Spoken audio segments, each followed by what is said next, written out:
சோனா குருவி அந்த காட்டுல இருந்து ஒரு சின்ன கூட்டுல தன்னோட 2 குழந்தைங்களோட வாழ்ந்து வந்தது.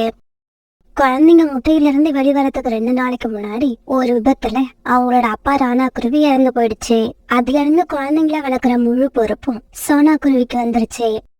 குழந்தைங்களா பத்திரமா இருங்க, அம்மா போய் உங்களுக்கு உணவு எடுத்துட்டு வரேன். நான் உணவு தேட போனதுக்கு அப்புறம் நீங்க என்ன செய்யணும்? கூட்டுல இருக்கிற இந்த இலைகளுக்கு அடியில நாங்க போய் ஒளிஞ்சுக்கணும். நீங்க வர்ற வரைக்கும் நாங்க அங்கேயே இருக்கணும், வெளியில வரக்கூடாது. அப்படி வெளியில வந்தா எங்களோட உயிருக்கு ஆபத்து வரும். சபாஷ் குழந்தைங்களா, நீங்க 2 பேருமே நல்ல புத்திசாலியா இருக்கீங்க. இப்படி சொன்ன சோனா குருவி பிறகு உணவு தேட வெளியில பறந்து போச்சு. இப்படி போன சோனா குருவி ரொம்ப நேரமா இங்கேயும் அங்கேயும் சுத்தி வந்தது. அதுக்கு உணவே கிடைக்கல. கொஞ்ச நேரத்துக்கு அப்புறம் ஒரு இடத்துல கொஞ்சம் தானியங்களை பார்த்தது. பிறகு அந்த தானியங்களை எடுத்துக்கிட்டு பறந்து வந்தப்ப ஒரு மரத்துல ஒரு பழம் இருக்கிறத பார்த்து அதையும் எடுத்துக்கிச்சு. அப்பாடா, இன்னைக்கு வேலை முடிஞ்சது. இதுக்கப்புறம் நம்ம கூட்டுக்கு போய் மீதி இருக்கிற நேரத்துல குழந்தைங்க கூட ஜாலியா விளையாடலாம். சோனா குருவி இப்படி நினைச்சுக்கிட்டு இருக்கும் போது அங்க காலுக்காகவும் கோரிக்காகவும் வந்தாங்க. சோனா, இந்த பழத்தை யார கேட்டுக்கிட்டு பறிச்ச? நான் நேத்தே இந்த பழத்தை பார்த்து வச்சுட்டு போயிருந்தேன். காயா இருக்குன்னு விட்டு வச்சுட்டு போனோம். அது பழமா பழுத்ததுக்கு அப்புறம் எடுத்துக்கலாம்னு பாக்குறியா? மரியாதையா அதை எங்க கிட்ட கொடுத்துரு. இங்க பாருங்க, என்னோட 2 குழந்தைங்களும் ரொம்ப சின்ன குழந்தைங்க. அவங்களுக்கு இன்னும் பார்க்க கூட தெரியல. இந்த பழத்தை அவங்களுக்காக தான் எடுத்துட்டு போறேன். வேணும்னா இந்த தானியங்களை நீங்க வச்சுக்கோங்க. உங்க வீட்டுல மட்டும்தான் குழந்தைங்கள் இருக்கா? எங்க வீட்டுல கூட தான் 2 குழந்தைங்க இருக்கு. காலேஜுக்கு நான் குழந்தை, எனக்கு காலேஜ் குழந்தை. இப்ப இந்த பழத்தை கொடுக்க போறியா இல்லையா? இந்த காகங்களை பகைச்சுக்கிட்டா நம்ம உணவு தேட போறப்ப தனியா கூட்டுல இருக்க தன்னோட குழந்தைங்களுக்கு ஆபத்து வரும்னு புரிஞ்சுக்கிட்ட சோனா குருவி எதுவும் பேசாம அந்த பழத்தை எடுத்து கொடுத்துருச்சு. இந்த தானியத்தை நான் எடுத்துட்டு போலாமா? தாராளமா எடுத்துக்கிட்டு போலாம். அதையும் வாங்கிக்கிட்டு போற அளவுக்கு நாங்க ஒன்னும் மோசமானவங்க கிடையாது. இப்படி சொன்ன அந்த காகங்கள் பழத்தை எடுத்துக்கிட்டு அங்க இருந்து பறந்து போனாங்க. அம்மா, இன்னைக்கு தானியங்கள் தான் கிடைச்சதா? பழங்கள் எதுவும் கிடைக்கலையா? குக்கு, இன்னைக்கு பழங்கள் எதுவும் கிடைக்கல. இன்னைக்கு தானியங்களை சாப்பிடுங்க. நாளைக்கு அம்மா உங்களுக்காக எப்படியாவது பழங்களை தேடி எடுத்துட்டு வரேன். பிறகு குழந்தைங்க 2 பேரும் அந்த தானியங்களை சாப்பிட்டாங்க. ஒரு நாள் சோனா குருவி உணவு தேடி ரொம்ப தூரம் போனதுக்கு அப்புறம் காத்து வேகமா வீச ஆரம்பிச்சது. சோனா குருவி நேரா பறக்கிறதுக்கு எவ்வளவு முயற்சி செஞ்சும் அதால முடியல. காத்து போற பக்கம் எல்லாம் சோனா குருவி அழுத்திக்கிட்டே போச்சு. தன்னோட கட்டுப்பாட்டை இழந்த சோனா குருவி ரொம்பவும் உயரத்துல இருந்து தலை குப்புற கீழே விழுந்தது. இப்படி விழுந்ததால ஒரு பாறையில சோனா குருவியோட தலை அடிபட்டு அங்கேயே இறந்து போயிடுச்சு. பிறகு காத்து வீசுறது நின்னு போனதுக்கு அப்புறம் ரீட்டா கிளி அந்த பக்கமா பறந்து வந்தது. இப்படி வந்த ரீட்டா கிளி சோனா குருவி இறந்து கிடக்கத பார்த்த உடனே அதோட குழந்தைங்க கிட்ட போச்சு. குழந்தைங்களா, நீங்க கூட்டுல தானே இருக்கீங்க? அக்கா, இந்த குரல் அம்மாவோடது மாதிரி இல்ல. ரீட்டா ஆண்டின்னு நினைக்கிறேன். ரீட்டா ஆண்டி, நாங்க உள்ளதான் இருக்கோம். குழந்தைங்களா, உங்க அம்மா இறந்துட்டாங்க. இதுக்கப்புறம் அவங்க எப்பவுமே வரமாட்டாங்க. இறந்துட்டாங்களா? உங்க அப்பா இறந்து போறதா சொன்னாங்களே, அதே மாதிரியா? ஆமா, உங்க அம்மாவும் அப்பா கிட்ட போயிட்டாங்க. இதை கேட்டுட்டு குழந்தைங்க 2 பேரும் அழ ஆரம்பிச்சாங்க. ரீட்டா, சோனாவுக்கு நடந்தது நினைக்கும் போது ரொம்பவும் வருத்தமா இருக்கு. புறா, நாம வருத்தப்படுறதோட நின்னுட கூடாது. இந்த குழந்தைங்களுக்கு ஏதாவது உதவி செய்யணும். உதவியா? என்ன உதவி செய்யணும்னு சொல்ற? அந்த குழந்தைங்க ரொம்பவும் சின்ன குழந்தைங்க. யாருடைய ஆதரவும் இல்லாம அவங்களால வளர முடியாது. அதனால நாம 2 பேரும் ஆளுக்கு ஒரு குழந்தைய எடுத்து வளர்க்கலாம்னு சொல்றேன். காலுஜி, உங்களுக்கு ஒரு விஷயம் தெரியுமா? சோனா குருவி இறந்து போயிடுச்சான். ஆமா, நானும் அந்த விஷயத்த கேள்விப்பட்டேன். சோனா குருவியோட குழந்தைங்களை நினைச்சாதான் ரொம்ப பாவமா இருக்கு. காலுஜி, பேசாம அந்த 2 குழந்தைங்களையும் நாம எடுத்துக்கிட்டு வந்து வளர்க்கலாம்னு நினைக்கிறேன். கோரி, நிதானத்துலதான் இருக்கியா? இந்த மாதிரி எண்ணமெல்லாம் நமக்கு வரவே கூடாது. நாமளே மத்தவங்க கிட்ட இருந்து திருடி சாப்பிடுறோம். இந்த நிலைமையில அந்த குழந்தைங்களோட உணவுக்கு என்ன பண்றது? காலுஜி, முதல்ல நான் எதுக்காக சொல்றேன்னு கேளுங்க. எனக்கு ஒன்னும் சோனா குருவியோட குழந்தைங்க மேல பாசம் எல்லாம் கிடையாது.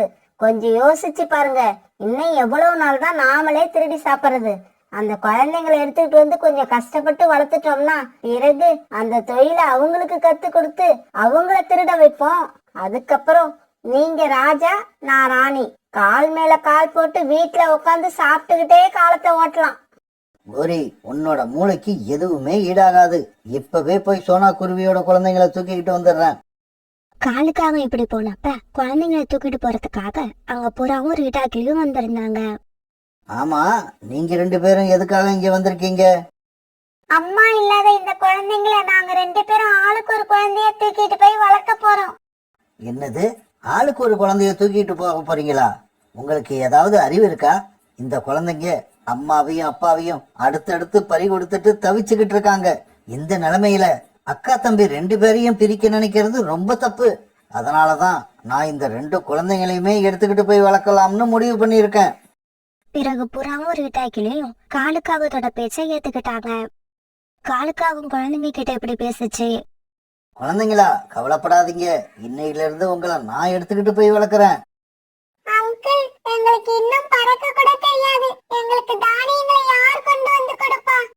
இங்க பாருங்க, நீங்க வளர்ற வரைக்கும் உங்களுக்கு தேவையானது எல்லாத்தையும் நான் செஞ்சு கொடுப்பேன். வளர்ந்ததுக்கு அப்புறம் எங்களுக்கு தேவையானதை நீங்க செஞ்சு கொடுக்கணும். இப்படி சொன்ன காலுக்காகவும் பிறகு 2 குழந்தைங்களையும் தன்னோட முதுகுல ஏத்திக்கிட்டு வீட்டை நோக்கி பறந்து போச்சு. குழந்தைங்களா, இந்த தானியங்களை சாப்பிடுங்க. இப்படி சொன்ன கோரி அந்த குழந்தைங்களுக்கு தானியங்களை கொடுத்தது. பியூட்டி, குக்கு 2 பேரும் பிறகு அந்த தானியங்களை சாப்பிட்டாங்க. பிறகு ராத்திரி எல்லாரும் படுத்து தூங்க ஆரம்பிச்சாங்க. பியூட்டிக்கும் குக்குக்கும் தூக்கமே வரல. அம்மாவை நினைச்சு அழுதுகிட்டே இருந்தாங்க. அம்மா, உங்களை மறக்கவே முடியல. உங்க நினைப்பு வந்துகிட்டே இருக்கு. இங்க பாரு குக்கு, இந்த வீட்ல நீ மட்டும் இல்ல, நாங்களும் இருக்கோம். இப்படி சத்தம் போட்டு தொந்தரவு கொடுக்க கூடாது. வாயை மூடிக்கிட்டு தூங்கணும். இங்க பாரு, இங்க உங்களுக்கு தானியங்களை மட்டும்தான் கொடுக்க முடியும். உங்க அம்மாவோட அன்பெல்லாம் கொடுக்க முடியாது. கோரிக்காக இப்படி சத்தம் போட்டதும் குக்கு, பியூட்டி 2 பேரும் கண்ணை மூடி அழுதுகிட்டே தூங்கினாங்க. இப்படியே சில வருஷங்கள் நகர்ந்தன. பியூட்டியும் குக்கும் இப்ப நல்லா பறக்க கத்துக்கிட்டாங்க. காலேஜி 2 பேரும் நல்லா பறக்க கத்துக்கிட்டாங்க. இன்னைக்கு ராத்திரி தொழிலுக்கு போகும்போது இவங்களையும் அழைச்சுக்கிட்டு போங்க. இவ்வளவு நாள் இவங்களுக்கு உணவு போட்டு வளர்த்ததுக்கு பலன் கிடைக்க போற நேரம் வந்துருச்சு. பசங்களா, அப்பா வேலைக்கு போகும்போது உதவியா நீங்களும் போவீங்களா? அப்பா, நானும் உங்க கூட வேலைக்கு வரேன். உங்களுக்கு உதவி செய்யறேன். அப்பா, நானும் வரேன். என்னையும் அழைச்சுக்கிட்டு போங்க. பசங்களா, நீங்க சொல்றத கேட்கும்போது எனக்கு ரொம்ப சந்தோஷமா இருக்கு. 2 பேருமே அப்பா கூட போய் தொழிலை கத்துக்குங்க. இங்க பாருங்க, என் கூட வந்தீங்கன்னா நான் என்ன சொல்றேனோ அதை அப்படியே செய்யணும். பிறகு காலுக்காகவும் பியூட்டியையும் குக்குவையும் தான் கூட அழைச்சுக்கிட்டு போச்சு. அப்படியே உக்காந்துருக்கணும், சத்தமே போடக்கூடாது. அப்பா நமக்கு என்ன வேலை கத்து கொடுக்க போறாங்கன்னு தெரியாத அந்த 2 குழந்தைங்களும் அப்படியே உட்கார்ந்து இருந்தாங்க.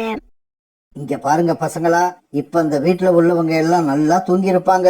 நீங்க 2 பேரும் ஜன்னல் வழியா வீட்டுக்குள்ள போய் இருக்கிற உணவை எடுத்துக்கிட்டு சீக்கிரமா வெளியில வாங்க. என்னது, திருடணுமா? என்னால முடியாது. ஆமா, திருடுறது தப்புன்னு எங்க அம்மா எங்களுக்கு சொல்லி கொடுத்திருக்காங்க. உழைச்சுதான் சாப்பிடணும். அடுத்தவங்க பொருளை எடுக்கிறது தப்பு. உங்க 2 பேரையும் சின்ன வயசுல இருந்து கஷ்டப்பட்டு வளர்த்ததுக்கு எனக்கு ரொம்ப அழகா பாடம் எடுக்கிறீங்க. எனக்கு வர்ற ஆத்திரத்துல உங்க 2 பேரையும் என்ன பண்றதுன்னே தெரியல. இப்ப நீங்க 2 பேரும் நான் சொன்னதை செய்யல, எனக்கு கெட்ட கோபம் வரும். பிறகு அந்த இடத்த விட்டு கிளம்புன குக்கும் பியூட்டியும் அந்த வீட்டுக்குள்ள போகாம நேரா காலுக்காகத்தோட வீட்டுக்கு பறந்து போனாங்க. இந்த குழந்தைங்களுக்கு இவ்வளவு நாளா உணவு கொடுத்து வளர்த்ததெல்லாம் வீணா போயிடுச்சு. என்னது, நீங்க மட்டும் வந்திருக்கீங்க? அப்பா எங்க? எங்களை திருட சொன்னாங்க. நாங்க திருட முடியாதுன்னு சொல்லிட்டு வீட்டுக்கு வந்துட்டோம். அம்மா, அப்பா வந்ததும் அடுத்தவங்க பொருளை திருடுறது தப்புன்னு அப்பாவுக்கு சொல்லுங்க. என்னது, திருடுறது தப்புன்னு சொல்லணுமா?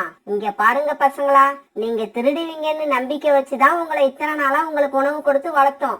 நாங்க திருட மாட்டோம். திருடுறது தப்புன்னு இப்ப சொல்றீங்க? இந்த சமயத்துல அந்த வீட்டுல இருந்து தானியங்களை திருடிக்கிட்டு காலுக்காக வீட்டுக்குள்ள வந்துச்சு. கோரி, உனக்கு விஷயம் தெரியுமா? நாங்க திருட மாட்டோம்னு சொல்லிட்டு இவங்க 2 பேரும் வீட்டுக்கு வந்துட்டாங்க. சொன்னாங்க. அங்க நடந்த கதை எல்லாத்தையும் வந்து சொன்னாங்க. இங்க பாருங்க காலேஜி, நாளைக்கு விடிஞ்சதும் முதல் வேலையை இவங்க 2 பேரையும் அடிச்சு துரத்திடுங்க. என்னது, விடிஞ்சதான் அனுப்பணுமா? அது வரைக்கும் இவங்கள வச்சு என்ன பூஜையா போட போற? டேய் பசங்களா, இப்பவே வீட்டை விட்டு வெளியே போயிடுங்க. 2 நாள் உணவு கிடைக்கலன்னு தன்னால திருட ஆரம்பிப்பீங்க. நாங்க பட்னியா இருந்தாலும் இருப்போமே தவிர கண்டிப்பா திருட மாட்டோம். இப்படி சொன்ன பியூட்டியும் குக்குவும் பிறகு வீட்டை விட்டு வெளியில போனாங்க.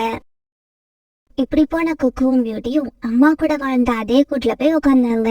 கொஞ்ச நேரம் கழிச்சு அப்படியே படுத்து தூங்க ஆரம்பிச்சிட்டாங்க.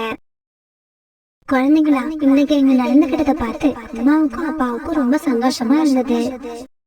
ஆமா, நீங்க 2 பேரும் கவலைப்படாதீங்க. எவ்வளவு கஷ்டம் வந்தாலும் நேர்மையா இருங்க, பொய் சொல்லாதீங்க. நல்லது நினைச்சீங்கன்னா உங்களுக்கு எப்பவும் நல்லதே நடக்கும். கெட்டது நினைச்சீங்கன்னா நடக்கிறதும் கெட்டதாவே இருக்கும். அம்மா, அப்பா, நீங்க சொன்னபடியே நடந்துப்போம். நீங்க சொன்னபடியே நடந்துப்போம். இப்படியே சில நாட்கள் நகர்ந்துச்சு. பிறகு பியூட்டியும் கொக்கும் தாங்களே உணவு தேடி சாப்பிட்டு தனியா வளர ஆரம்பிச்சாங்க. குக்கு, இன்னைக்கு நீ போய் உணவு தேடி எடுத்துக்கிட்டு வா. நீ வர்றதுக்குள்ள அக்கா இந்த கூட்டை சரி பண்ணி வைக்கிறேன். ஆனா காலுக்காகவும் பழையபடி திருட்டு தொழிலையே செஞ்சுகிட்டு இருந்தது. ஒரு நாள் ஜம்ஜம் பறவையோட வீட்டுல திருட காலுக்காக உள்ள போச்சு. வீட்டுக்குள்ள ஏதோ சத்தம் கேக்குறத கேட்டு கண் விழிச்ச ஜம்ஜம் பறவை காலுக்காகத்தை பார்த்துட்டு அதை தாக்க ஆரம்பிச்சது. காப்பாத்துங்க, காப்பாத்துங்க, என்ன அடிக்காதீங்க, என்ன அடிக்காதீங்க. இப்படி கத்துக்கிட்டே காலுக்காக அந்த வீட்டை விட்டு வெளியில பறந்து போச்சு. எத்தனை நாளா என் வீட்டுல வந்து உணவு திருடிட்டு போயிருப்ப. இன்னைக்கு வசமா மாட்டின. இப்ப வாங்கின அடிய என்னைக்குமே மறக்க மாட்டேன்.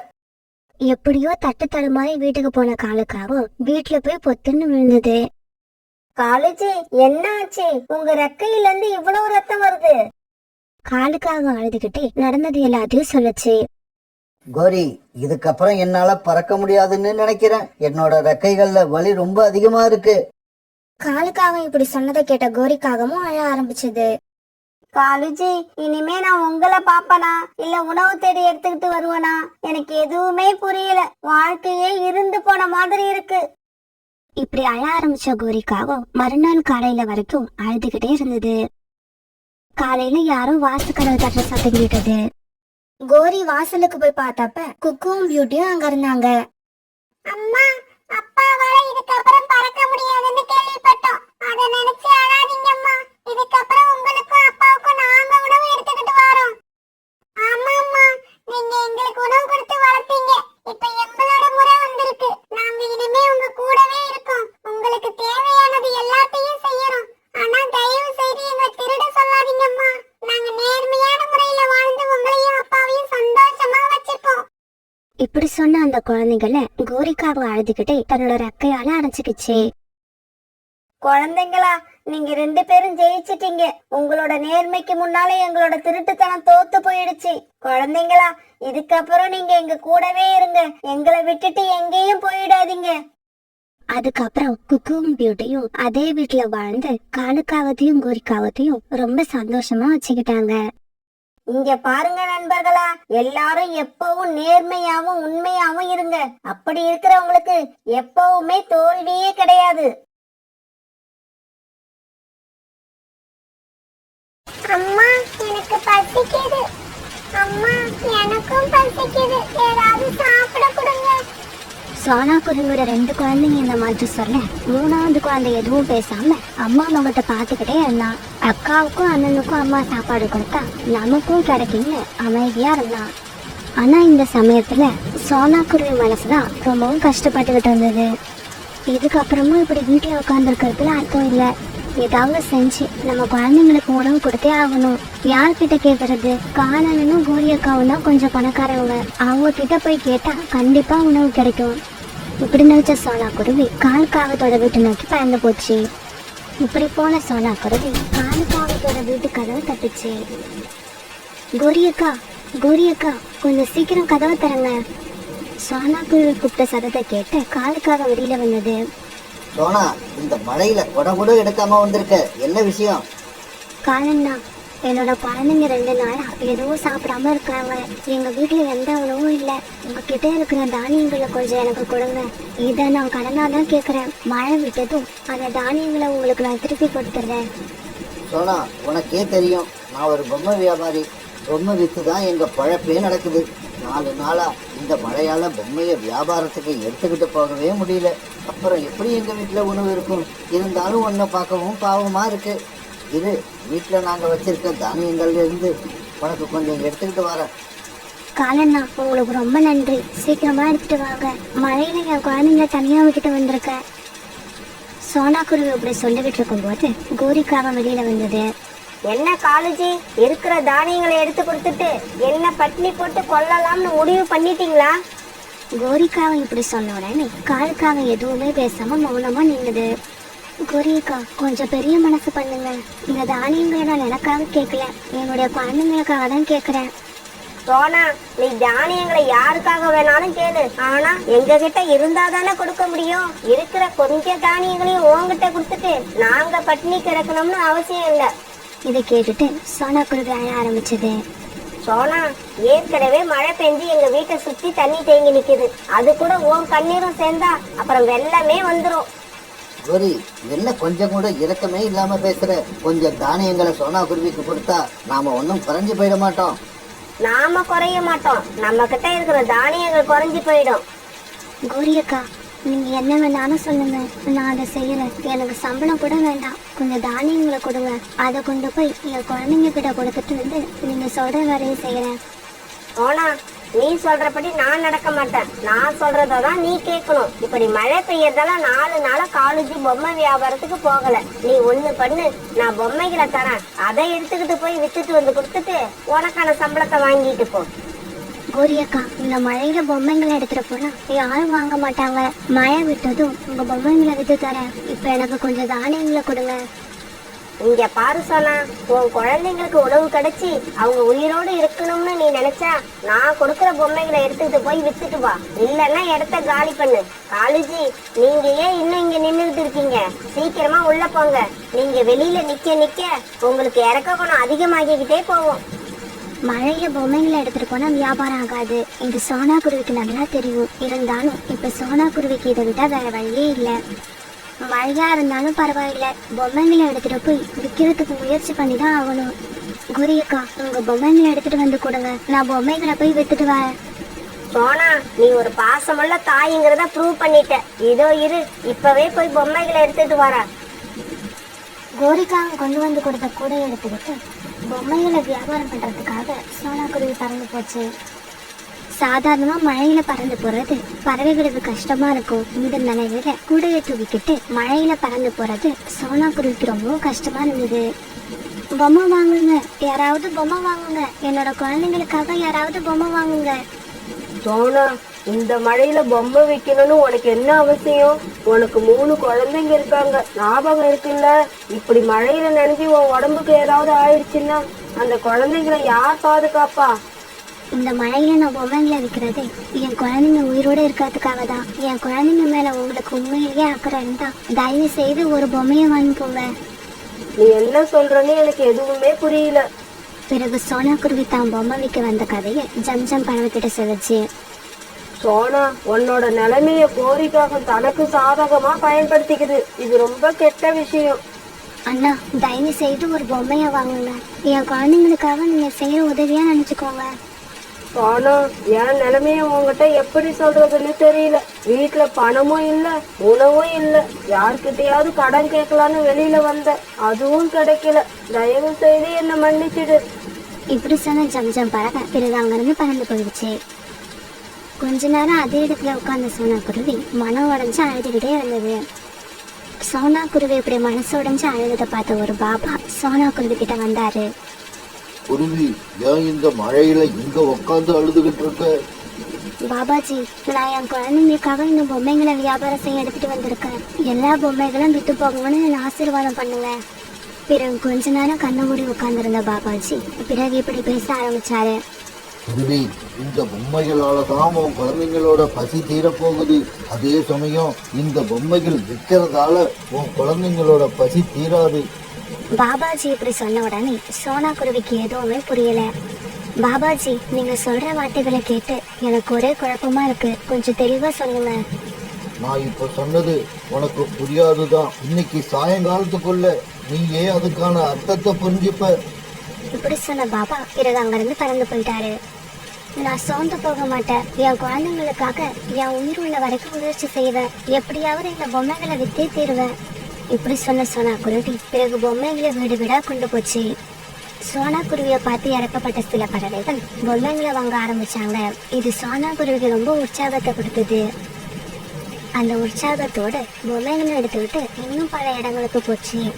அப்படி இப்படின்னு ஒரு கட்டத்துல சோனா குருவி கிட்ட இருந்த எல்லா பொம்மைகளும் வித்துருச்சு. பொம்மைகள் வித்த பணத்தை சோனா குருவி எண்ணி பார்த்தது. மொத்தமா 1000 ரூபாய் இருந்தது.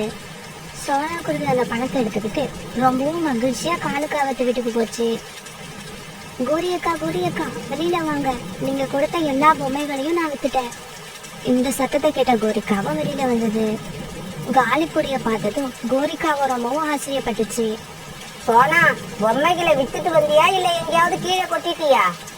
கோரி அக்கா, இந்தாங்க பொம்மைகளை வித்த பணம். என்னுடைய சம்பளத்தை சீக்கிரமா கொடுங்க, நான் வீட்டுக்கு போகணும்.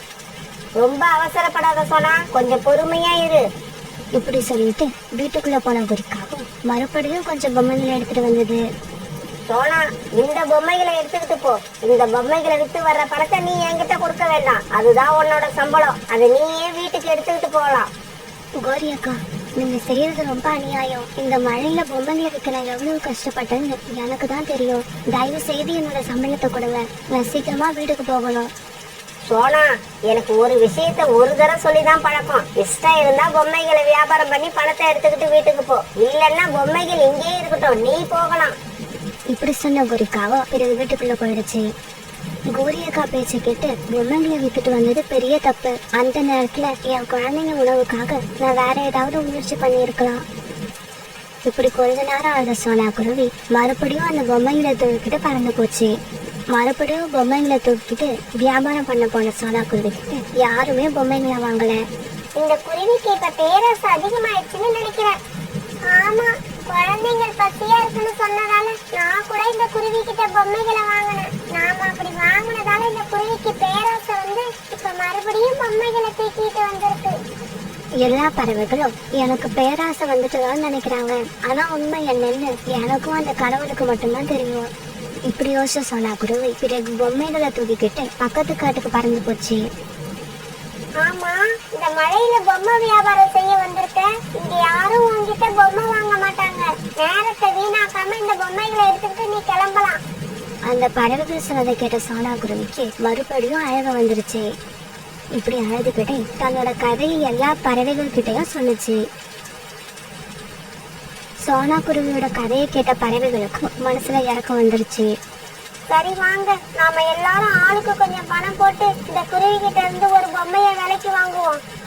ஆமா, நம்மளால ஒரு பொம்மை தான் வாங்க முடியும். நாம ஒன்னும் பணக்காரங்க கிடையாது. இவங்க இப்படி பேசிட்டு இருக்கப்ப ஒரு வயதான பறவை இப்படி சொல்லுச்சு. பறவைகளே, நீங்க யாரும் பொம்மை வாங்க வேண்டாம். அந்த பொம்மைகள் எல்லாத்தையும் நானே வாங்கிக்கிறேன்.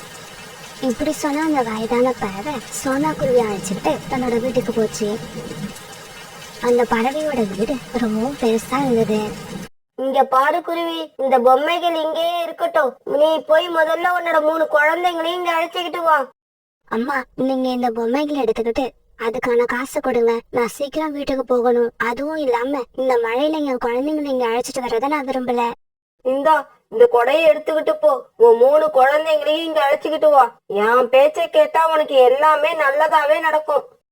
அந்த வயதான பறவை இப்படி சொன்ன உடனே சோனா குருவி கொடை எடுத்துட்டு போய் தன்னோட 3 குழந்தைங்களையும் அந்த வீட்டுக்குள்ள அழைச்சிட்டு வந்தது.